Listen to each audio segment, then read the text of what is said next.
I know a lot of you have gone to weddings at the Prickle Barn in Boone County, and many of you, I'm sure, enjoyed the experience. It's a beautiful barn.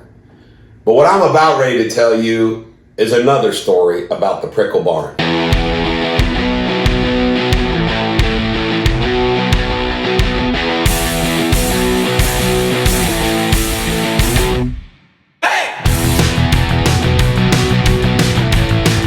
Ladies and gentlemen, the American German Bulldog Nation, I want to tell you this story because I think it needs to get out there in the community. Now, I want to first state this.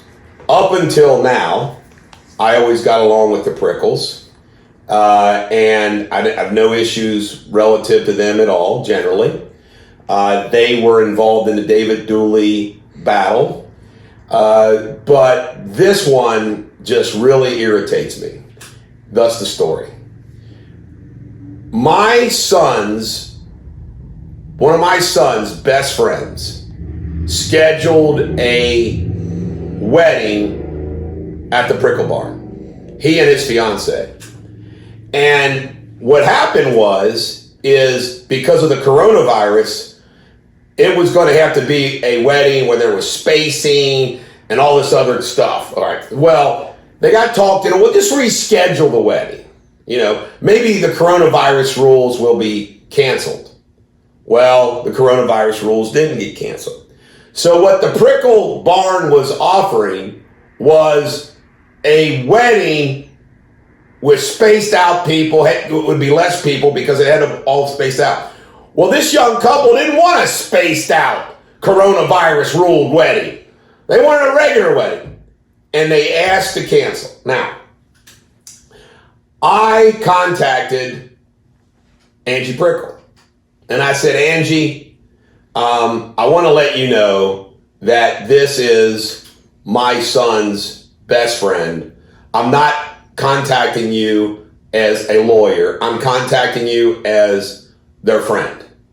And you're my friend. And, and I just simply said, hey, Deters Law is going to do something for these people because the relationship with my son.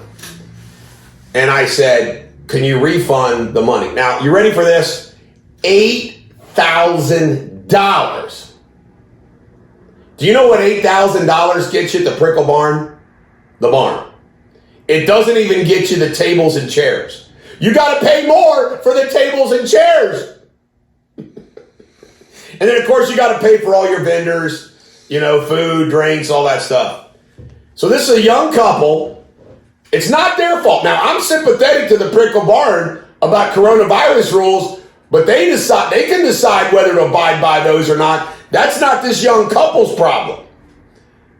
Well, they didn't do anything, so a lawyer from Deters Law yesterday filed a lawsuit against Prickle Barn to get the full refund of $8,000. They were offering, I think, $4,000. Now, this is why this rubs me the wrong way. Because they make a ton of money. Are you ready for this? I hate hypocrisy like this.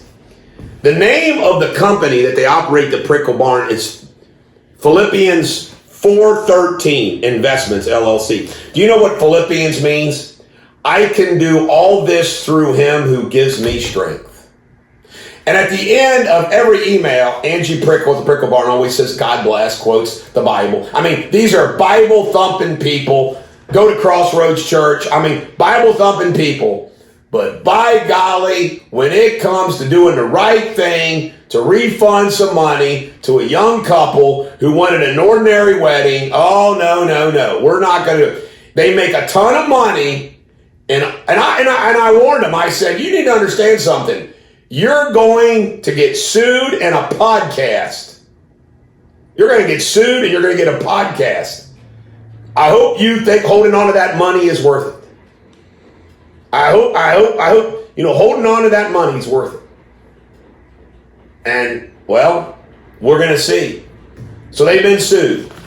And I want everybody to be cautionary about using the Prickle Barn. I mean, the contract is real long.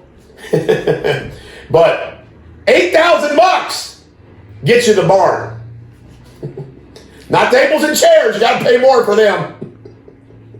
I wonder if you got to pay money for the roof, like to make sure if during a rainstorm, you got to pay more. If you don't pay more, the roof will leak. I don't know. I'm just joking about that. This is the Bulldog. Every dog has their day. Angie Prickle, I hope it was worth holding on to that $8,000 as you quote the Bible.